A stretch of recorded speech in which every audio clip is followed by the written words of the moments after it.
Paz do Senhor, amém? Glória a Deus. Em ti confio. Já diminuiu. Confiamos no Senhor? Amém. Glória a Deus. Sou grata a Deus por estar aqui nessa noite, irmãos. Eu gostaria que os irmãos abrissem a palavra de Deus em Atos capítulo 12.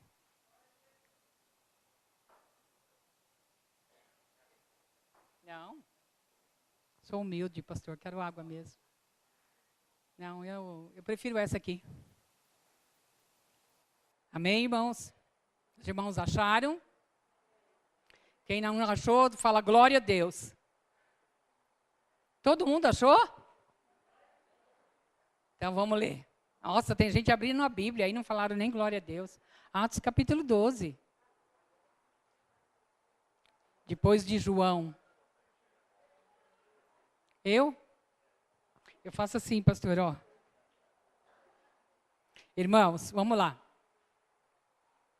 Por aquele tempo, mandou o rei Herodes prender alguns da igreja para os maltratar, fazendo passar a fio de espada a Tiago, irmão de João. Vendo ser isso agradável aos judeus, ele prosseguiu, prendendo também a Pedro.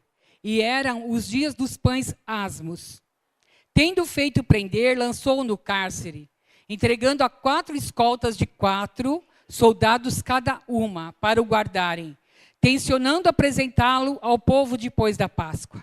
Pedro, pois, estava guardado no cárcere, mas havia oração incessante a Deus por parte da igreja em favor dele. Quando Herodes estava para apresentá-lo naquela mesma noite, Pedro dormia entre 2 soldados, acorrentado com 2 cadeias, sentinelas à porta guardavam o cárcere. Eis, porém, que sobreveio um anjo do Senhor e uma luz iluminou a prisão, e tocando o lado de Pedro, despertou, dizendo: levanta-te depressa. Então as cadeias caíram das mãos, disse-lhe o anjo: cinge-te e calça as sandálias, e assim o fez. Disse mais: põe a capa e segue-me. Então, saindo, o seguia, não sabendo que era real o que se fazia por meio do anjo. Parecia ali, antes, uma visão.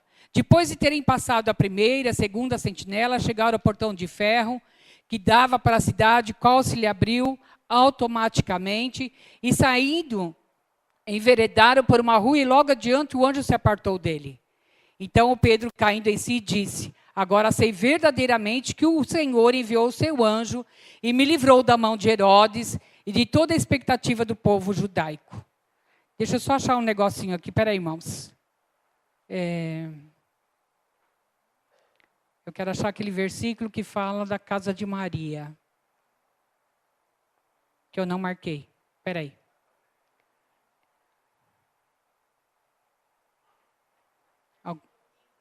15. Ah, tá, mas aqui fala assim: quando eles lhe disseram, está louca, ela porém... Deixa eu continuar, parei no 12, né? Ah, já achei, está no 12. Considerando ele a sua situação, resolveram ir à casa de Maria, mãe de João, cognominado Marcos, onde muitas pessoas estavam congregadas e oravam. Amém? E o tema desse 12 dias... Isaías capítulo 11, que os irmãos não precisam abrir. Está escrito assim: do tronco de Jessé sairá um rebento, e das suas raízes um renovo. Repousará sobre ele o Espírito do Senhor, o Espírito de sabedoria, de entendimento, o Espírito de conselho, de fortaleza, o Espírito de conhecimento e de temor do Senhor. Amém? Quando o profeta Isaías, ele profetizou para o reino de Judá, né? Ele estava preso. Ele estava preso no pátio do palácio. Irmãos, mesmo preso, ele pregava a palavra de Deus. E eu fiquei pensando em Isaías. Irmãos, mesmo ele sendo um profeta, mesmo ele estando preso, ele não fechou a sua boca. Ele continuou pregando a palavra de Deus. E ele trouxe uma palavra dura, porque todas as palavras dele eram duras. E ele alertava o povo, para que o povo ele tivesse uma disciplina, para que o povo tivesse uma obediência. Mas, infelizmente, irmãos, mesmo ele pregando, mesmo ele levando a palavra, o povo se tornava rebelde e o povo se tornava desobediente. E por que eu li essa palavra aqui, irmãos? Porque aqui, em Atos capítulo 12, a Bíblia fala também, logo no começo, que o rei Herodes, né, porque passava Herodes, era um sobrenome que ia passando de pai para filho, para neto, bisneto, né? Ele começou a maltratar e começou a prender e até matar alguns discípulos de Jesus. E a Bíblia fala logo no comecinho aqui que ele mandou passar a fio de espada Tiago, irmão de João. Um homem inocente, um homem que era discípulo, um homem que era pregador da palavra de Deus, agora também ele já se encontrava morto. E aí o povo gostou tanto disso, que aí ele mandou prender Pedro, porque tinha uma festa lá, né? Ele achou todo, né? O maravilhoso ali. Então ele pegou e mandou prender a Pedro para que também, no outro dia, Pedro fosse morto. E o que eu vi em toda essa palavra, irmãos? Que, na verdade, o diabo, ele não mede, ele não tem dó de ninguém, irmãos. E o que ele quer fazer, principalmente com os líderes? Isaías, um profeta. Tiago, um discípulo. Fechando a boca dos líderes, ele acabava com o povo. Foi isso que eu prestei atenção nessa palavra, irmãos, de Atos. Porque Tiago, né, um homem que pregou a palavra, que fez tanta coisa, e agora ele já estava morto. Então, quem era Pedro? Pedro, ele era o líder dos discípulos. E ele acabando com Pedro, ele acabaria com a igreja naquela época. Então, irmãos, nós temos que prestar atenção, olhar para os nossos líderes. O que nós estamos fazendo, na verdade, com os nossos líderes? Líderes de células, líderes de louvor, líderes do som, líderes da cozinha, né? Líderes da nossa nação. Será que nós temos buscado a Deus, intercedido por eles? Porque, irmãos, nós estamos buscando uma palavra de renovo. Mas aqui, irmãos, quando eles quiseram e prenderam Pedro de uma forma tão, né, que não tinha necessidade, com 16 soldados, né, soldados dentro da cela, soldados lá fora, né, algemado ali, a gente vê que ele não tinha nenhuma condição de escapar daquele lugar, porque ele estava muito bem guardado. E aí eu fiquei prestando atenção, irmãos, que Pedro, ele dormia. Ele estava dormindo. Muitos falam que ele estava descansado, porque ele sabia que Deus ia dar um escape na vida dele, né? Mas aqui ele estava dormindo. Eu queria perguntar para você, irmão, se você soubesse que você ia morrer amanhã, você estaria dormindo? Eu, bem na verdade, vou confessar uma coisa para vocês. Nessa noite eu nem dormi direito, porque eu ia trazer a palavra hoje. Me deu um furdúncio. Falei, Dorival, vem aqui comigo. Porque, irmãos, a gente fica muito tempo sem pregar. A gente sabe que nós estamos na frente de um trabalho, o ataque de Satanás contra as nossas vidas é muito grande. Um dia ele coloca um irmão, um dia ele coloca enfermidade. Ele vai colocando tanta coisa, irmão, sabe? Que a gente fica pensando, meu Deus, quando é que vai parar a luta? Nunca. Então, às vezes, a gente fala, eu vou fazer os 12 dias, porque vai mudar alguma coisa. Depende do que você veio buscar esses 12 dias. Mas, o que me chamou a atenção, que eu falei de Maria, quando Pedro estava ali preso, irmão, tinha uma casa de uma mulher que se chamava, como? Nossa, está tão fraquinho, Maria. Pedro estava preso, irmãos. E eu queria falar para você, o que é que tem de preso na tua vida que hoje você precisa ir para casa? Ser liberto, ser renovado, ter um renovo na tua vida, porque não adianta você vir aqui os 12 dias se a tua vida precisa de um renovo, começando de você. Ou você está pensando, eu vou lá porque eu estou precisando de um carro, de uma casa, é 12 dias, no mês de fevereiro, o Senhor vai me dar uma chave.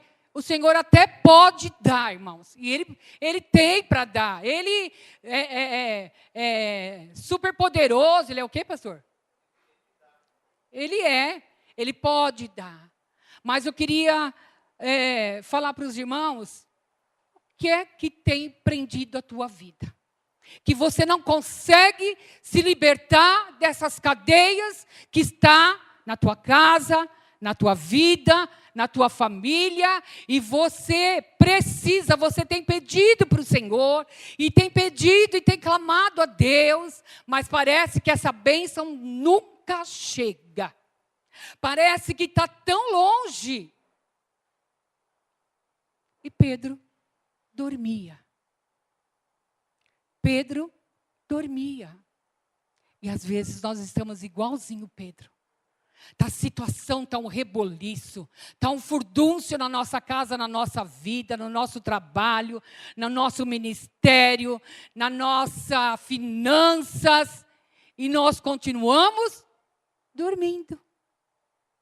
Está tudo bem. Está tudo bem, deixa assim. Eu estou no vermelho mesmo, fica assim. Ai, meu filho está doente, deixa assim. Ai, meu filho, deixa assim. O meu marido, nossa. Tem marido que nem gosta mais das esposas, vocês sabiam? Que não ama mais. Gostar, gosta, mas não ama mais. Você sabia que tem esposa que não está nem aí mais para a sua casa? Está nem aí. Dormindo. Essa noite nós precisamos acordar, irmãos. Tem gente que tem coisas do passado na sua vida. E essa coisa do passado precisa ser tirada nessa noite. Jesus. Palavras que mãe amaldiçoou, falou, ainda está na tua mente. Ainda você se lembra. Ainda você se recorda. E hoje Deus, Ele quer trazer um renovo.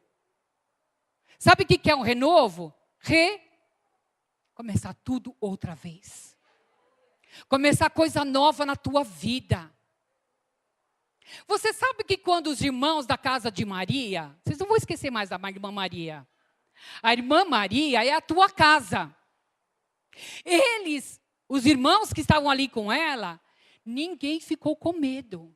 Ninguém mudou de lugar. Ninguém foi se esconder. Ninguém saiu correndo, porque eles tinham ouvido que Tiago já tinha morrido. Eu duvido, se alguém aqui morrer por uma espada, que vão matar o Fabiano, vai.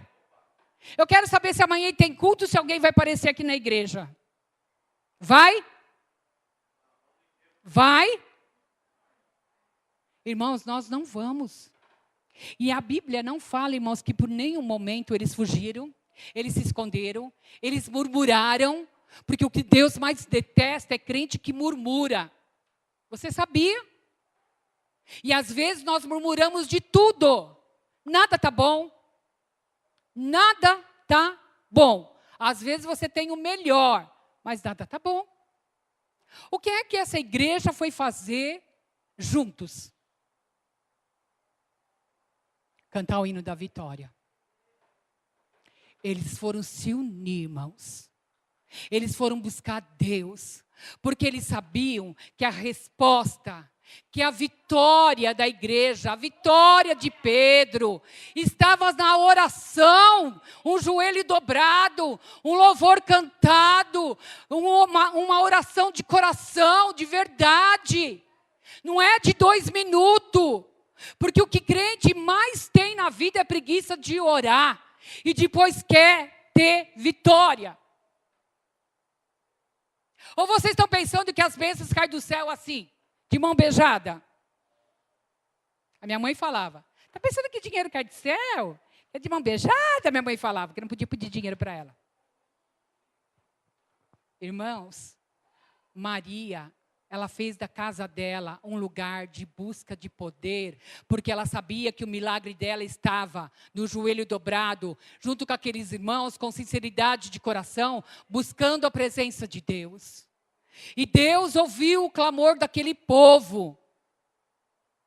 O impossível para você nesta noite, aleluias. Está no teu joelho dobrado. Está no tempo que você vai gastar com Deus. Ou você está pensando que é de qualquer jeito que você vai ganhar a tua vitória. Não vai mesmo. Não vai. Porque Deus, Ele quer saber aonde está o teu coração.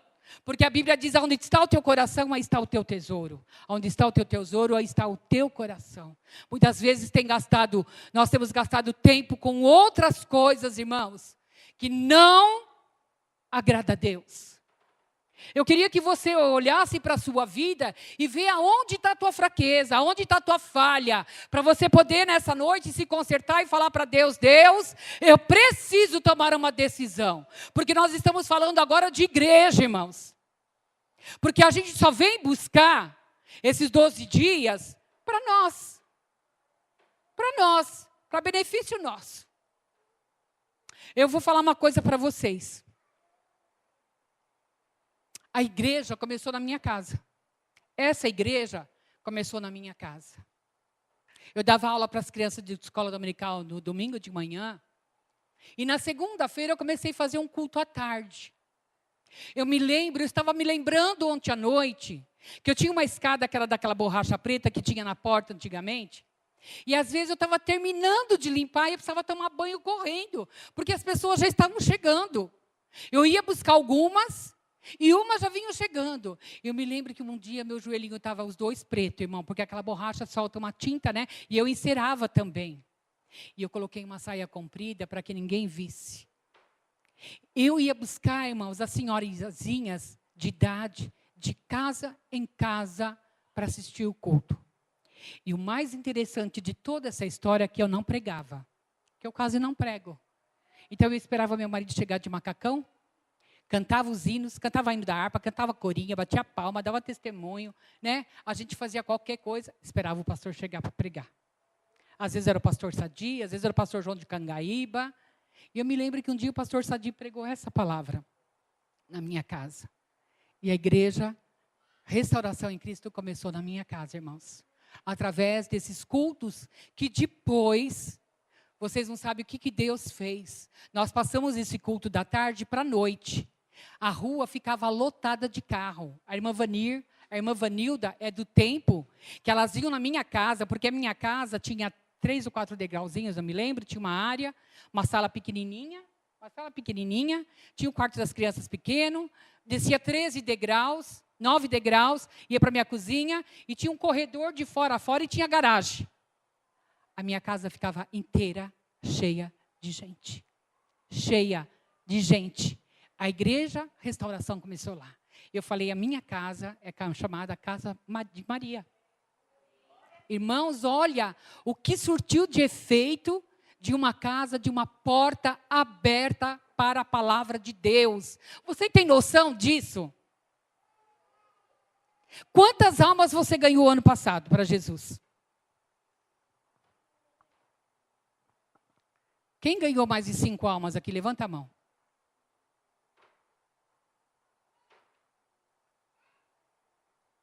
Irmãos, vamos escrever um bilhetinho lá na porta da nossa casa. Casa de Maria agora. Não é mais de Ana, nem de Fabiana, nem de Soraya. Casa de Maria. Ou nós vamos buscar verdadeiramente Deus. Não é só de segunda-feira aqui não, irmãos. Não é só de terça e quinta de manhã e domingo não aqui, irmãos. Nós temos que se propor no coração, se nós começarmos a ter uma vida com Deus em primeiro lugar, os milagres vão começar a acontecer. Porque senão, irmãos, não tem o renovo que nós estamos pedindo para o Senhor. Seja um renovo dentro da tua casa. Seja um renovo dentro da tua família. Seja um renovo na tua vizinhança. Seja um renovo onde você trabalha, lá na escola, nos teus amigos de rua. Seja um renovo. Começa a brotar no coração deles a palavra de Deus. É a palavra de Deus que cura, que liberta, que transforma, que dá nova vida. Pedro foi liberto, irmãos.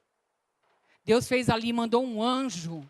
E se precisar, Deus vai mandar anjo nas nossas casas, nas nossas necessidades, irmãos. Eu pedi para o Senhor hoje, Senhor, envia um anjo lá naquele púlpito. Senhor amado, eu fiz todas as orações que precisava fazer, irmãos. Irmãos, porque eu vou falar uma coisa para vocês, que é difícil estar aqui em cima, é. Não é fácil, não. Porque a gente chega aqui, a gente não pode falar abobrinha. A gente tem que falar a palavra de Deus. Nós temos que cuidar, irmão, dos nossos líderes.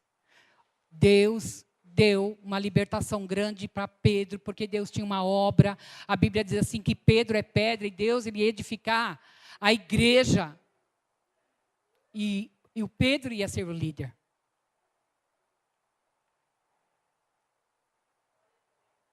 Vamos começar a orar, irmãos. Até Deus começar a mover as águas, mover os céus, mover a terra, e milagres vão começar a acontecer, porque você pensa que é fácil ser líder de igreja, irmão? É? Fácil ficar sentadinho aí, né? Ouvindo a palavra, ir embora para casa, e às vezes até reclamar da palavra que foi pregada. Você não concordar com a palavra que foi pregada, o pior é isso. Sabe, nós deveríamos, irmãos, chegar aqui na igreja, pelo menos 15 minutos antes do culto, dobrar o joelho e orar. Orar pelos que estão aqui. Eu olho para o rostinho do Fabiano, irmãos, quando eu estou ali, para os pessoal que estão tocando aqui, eu falo, Jesus dá graça para eles. Senhor, abençoa a vida deles, guarda a vida deles. Eu oro todos os dias. Todos os dias eu oro pelas congregações, pelos pastores, pelo ministério de louvor, de intercessão, pelas crianças, pelos lares, pelas famílias. Eu oro todos os dias, irmão. Todos os dias. Às vezes eu não oro tudo de uma vez só, que às vezes eu acabo esquecendo, mas estou lá trabalhando. Eu estou falando, estou fazendo, estou clamando. Ele vai falar, para de falar tanto de Jesus aqui dentro dessa casa. Não, Jesus visita, Jesus faz, Jesus dá vitória. Jesus vai trabalhando, porque só Jesus é que pode nos dar vitória, irmãos. E para pensar quantas pessoas estão enfermas e doentes dentro da igreja. Ah, mas o culpado é o pastor, que não ora direito, que não jejua direito. Não, o culpado é você e o culpado sou eu. Porque às vezes a gente busca outras coisas e menos dobrar o joelho dentro de casa e orar e interceder por este ministério. Porque eu tenho certeza que Deus vai ampliar essas tendas. Este ano, irmãos, nós temos que orar pela construção deste templo. Você tem orado pelos pedreiros que vão trabalhar aqui, pela areia que vai chegar, pelo cimento que vai chegar, pelos blocos que vai chegar, pelo dinheiro que nós vamos receber. Você tem orado? Se não tem, comece a orar. Comece a orar, que isso aqui, se é renovo. Irmão, se é renovo, nós vamos nos renovar. E se você não buscar Deus, você vai ficar para trás. Aí depois sai da igreja, quem é o culpado? O pastor. Tudo é o pastor Dorival, ainda bem, porque menos é a pastora Ana, né? E tudo leva o nome do pastor Dorival. Tudo que acontece de errado é o pastor Dorival. Então, irmãos, vamos nos unir. Palavra certa desse ano, vamos para a casa de Maria. Vamos nos unir num corpo só, com o mesmo alvo, com o mesmo... Fala aí, pastor André. Propósito. De buscar poder. E o poder vai cair nesse lugar, irmãos. Santificai-vos hoje, para que amanhã eu faça maravilhas no meio de vós. E a Bíblia também diz lá em Hebreus que sem santificação, ninguém verá a Deus. Santifique a tua vida se você quer ver a Deus. Para de pecar. Para de falar mal dos outros. Para de ter uma vida de qualquer jeito. Deus não quer mais vida de crente de qualquer jeito, porque Deus às vezes nem olha mais. Porque não tem nada que fazer, vai ler a Bíblia, vai comprar um livro, vai ler, vai ouvir uma pregação, vai fazer qualquer coisa. Santifica a tua vida hoje, porque amanhã o Senhor quer fazer maravilha no meio desse povo.